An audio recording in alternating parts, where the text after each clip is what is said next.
guys. I made a video in Spanish a while ago that I had been meaning to convert to English for quite some time, but I haven't done it. I somewhat avoid it, but I feel the necessity to share it now because there's a lot of people that are grieving, and I want to share how I became me. So I will start off by saying I had a 6-year-old son, and he died. He spent 1.5 years in a coma, and before he finally passed away of brain damage. And I won't get into the details, but I will say that something like that is devastating to someone who has not awakened. It was for me. You could say that God knew that about me. I refused to live in a world where my son didn't exist. So I, despite having a daughter, went into a severe depression and was ready to die, quite simply. Hadn't really planned it. I was just checked out. I was in the darkest of darkest areas of my life. I was numb. I was, put yourself in my shoes. Go through that. And then tell me how you would feel. And so I'm sure you guys can understand that. And it got so bad that I was completely checked out, and I was not in any way, shape, or form able to function at all. Like, at all. But I did. I was just numb and didn't care. And so when you're in this state, when you're really, really, really in a bad shape like I was, you could say that I made myself sick, because that's what we do. You know, it was easy, actually, to make yourself sick. No one blames you when you die this way. Okay. And for a while, prior to all of this happening, I was constantly suffering from stomach issues and IBS, and so I was used to being sick. I was used to having the stomach aches. I was used to having the nausea. I was used to having everything, all the symptoms that I was having. So it was normal to me when I got sick. I wasn't even thinking in terms of, you're about to die right now, as you requested, because I get everything I want instantly, and this was no exception. Yeah, I really hadn't thought it through. I mean, that's just how bad of a shape it was. And I can tell you that, in truth, I had 2 halves of my heart. Okay, it was divided equally. Now, if I had another child, you can divide it up again. But since I didn't, I only had my heart for 2 people. You have to understand where I was mentally, physically, and emotionally. I had a rough life in my family. I had a lot to transmute. I had a lot of darkness. I didn't understand the gift at the time. And so I made my own family, and I gave them everything. So for that half of my life to disappear too, I was in an ugly state where I was angry with everything. I was angry because here I was serving and being, even though I was angry, I was still being optimistic. I was still like, throw them problems at me. Oh, I'm just gonna swing. I got it. I'll make a lemonade out of these lemons. That was me. That was always me. Why? Because I had no one to pick me up, so I had to be that force of nature until I felt that God hit me below the belt. And that's when I lost it all. I mean, literally, I was like, okay, Lord, you just lost your number 1 cheerleader, because I'm done. Nope, you just hit me below the belt. I was mad. I went through that phase, if you can understand that. That was the anger phase of grief. And I was no exception. Anyway, as I said, I was really sick. And my aunt, who had passed away already, showed up. And she was wearing an outfit from the 1800s. It was kind of odd, because she obviously didn't die in the 1800s, but here she was alive in the 1800s, and I remember looking at her, and I'm like, what are you doing here? You're gone. And she looked at me, and she said, listen, I'm not gone. You're gone in my time. However, your grandmother prayed, and I'm here. Yeah, we kind of have that kind of mojo going on. Anyway, so my aunt shows up and I am sitting there like, you're alive in another dimension 200 years in the past that supposedly doesn't exist anymore. Big clue right there. Anyway, again, she was like, so she prayed, and I'm here to say, either you call an ambulance and get to a hospital now, or you leave with me. Considering she was dead, I never forgot that. She pretty much saved my life that day. And, of course, I then let my daughter know, I need you to call an ambulance. I'm actually really sick, not just my typical normal. I'm ready. Okay. Now, if you understood how often I've been misdiagnosed and how little the medical community has ever been able to help me, you would understand how much I dislike any and all medical facilities that are not natural, that are hospitals. Okay. I go absolutely necessary, like I cut off my finger and I need to have it sewed. Otherwise, not going. So I was really sick, and I was so sick that I ended up with 20 million IVs of antibiotics at once. If you can understand what that feels like to someone who doesn't like this, it felt like poison coursing through my veins. I mean, I could feel it. I hated it. It was almost painful. And the worst part, though, was the IV that I got, a direct line to my heart, because that's how quickly I needed the medicine. My organs had already started shutting down, and I was pretty much, I had one foot out the door, as you can tell. Already had my aunt coming in, who had passed away, coming to save my life. Now, what was interesting is she had died of the same condition that I had. Naturally, she had to be my messenger. And anyway, my life was saved that day. And, that time. Was sick for way longer than that. But she saved my life, and I never forgot what she said. It stayed with me, especially because I was still grieving my son's death. And you could say that was the beginning of my catalyst, the beginning of my awakening. There were several layers of awakening. This was one of them.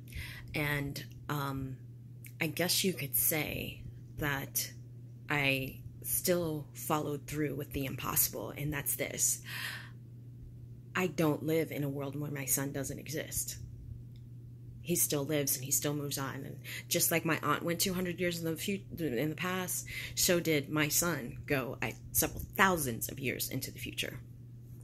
I know that because now I can see through all of time. And I did that because I woke and I found the kingdom within.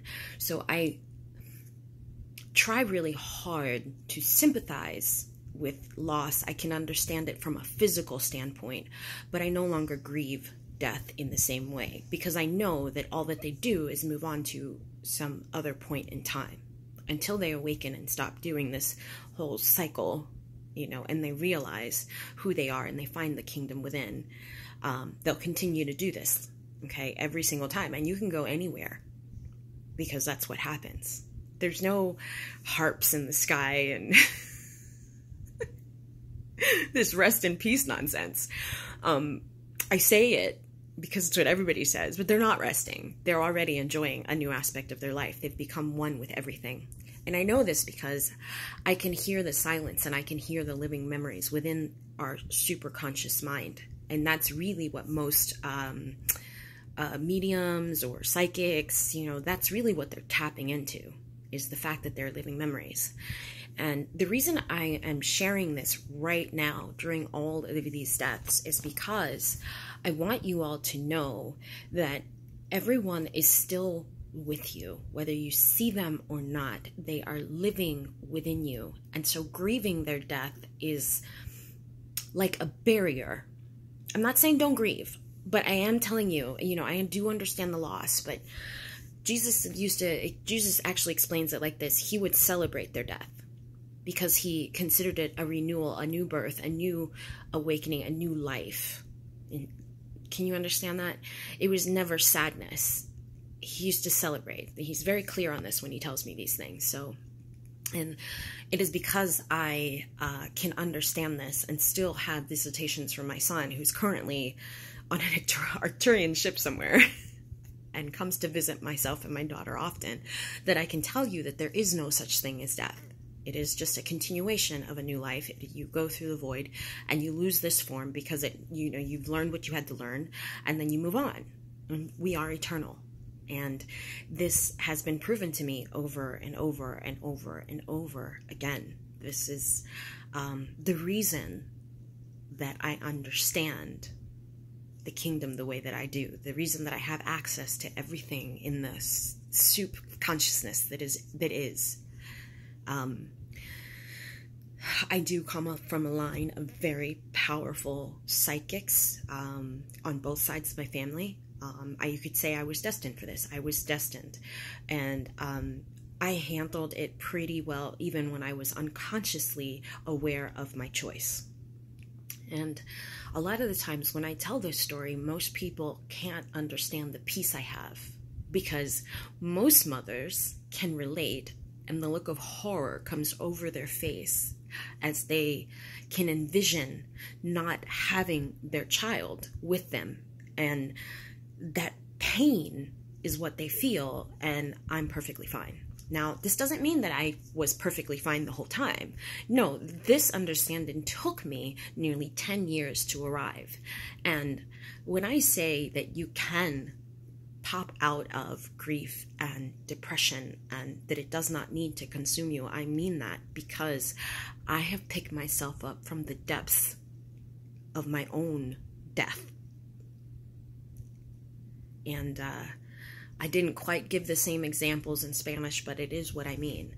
I recently posted something that I read that I love to share because I thought it was so poignant, and that is, the universe is always working for you, but it is those moments that we define as good or bad or wrong or whatever that causes this suffering, this depression, this sadness. And I say that because I took a picture of my son, and I didn't know it because at the time I preferred to be in the dark. I preferred to not look at anything. I didn't want to be bothered. I wanted to be left the freak alone. I just wanted to crawl into a hole and remain there. And that was what grief looked like for me. And losing a child in that way is part of my story. It is perhaps one of the most poignant stories in the Bible. As I said, they are conscious states of consciousness, and that was the one that I had to live through. It was the same one in my grandmother. She lost a son before she died. And so it is no different from Mary thinking she lost Jesus. You caught that? Jesus proved that he was still alive. So has my son. These are living states of consciousness. Not tragic at all if you understand how we move on and continue to go on. So I share this because that is why I tell you all that I hear the kingdom. That is why I tell you I hear people. I wish I were as gifted. I'm sure I have to work on it with sight. I see who allows me to see them. I have not mastered that whole I can see everything like that kind of thing. I'm sure there's a trigger somewhere that I have to work on, but I definitely hear, feel, and sense things in a certain way than I can see. So for me, to me, they're just living memories that are eternal states of consciousness that remain within us. And so whenever you want to talk to a loved one, all you have to do is start talking because they can hear you. They are within you. And a lot of times they respond too, but you have to be matching that frequency of theirs. And that frequency is pretty freaking happy at this point, because usually at the moment of a physical death, you return to the knowing that I have now of oneness. And you become one with everything there is, and you're not physical. I can do that with my mind right now. I can be non-physical and physical because of this. And it's the same exact thing that happens to people when they pass away. But the passing away part is unnecessary. This is just, you eventually leave this physical form, pick up another one, whatever. You can go 1,000 years in the future, 1,000 years in the past. It doesn't matter. time doesn't exist. These are the constructs that we have made. Death is not real. Again, constructs that have been made. And this is very difficult for people. And even though they hear spirits and they see them and they know that they're real and they know that there's life after death, they assume that, they'll be non-physical forever. Well, that's not true. In fact, my mother is existing in my daughter and myself at the same time. These are living memories that then get reflected out of my head and make these people. I mean, literally, this is how it works. And I know this now for a fact. It has been explained to me over and over again by God. So it's very difficult for me to suffer in that way. And I wanted to share this message. I'm not sure it's going to help with people right now that are too new to the grieving process. But if you can begin to release your illusion on time and release your illusion on the concept of death, you will have more peace. And this is coming from a mother who lost her child, who spent 1.5 years in a coma, who had her hopes up 1,000,000 times, who went through a lot to have and obtain the medical knowledge that she has. Why? Because I was trying to save my son at the time. And I did not have the level of medical knowledge I have now. I'm not your average healer, and I'm definitely not your average person who's unconsciously going through life. But it took that pain. And that was my greatest lesson. That is how I became who I am today. And as people are grieving and as people are seeing the illusion and it's taking over, I just want you guys to know that. Thanks. Bye.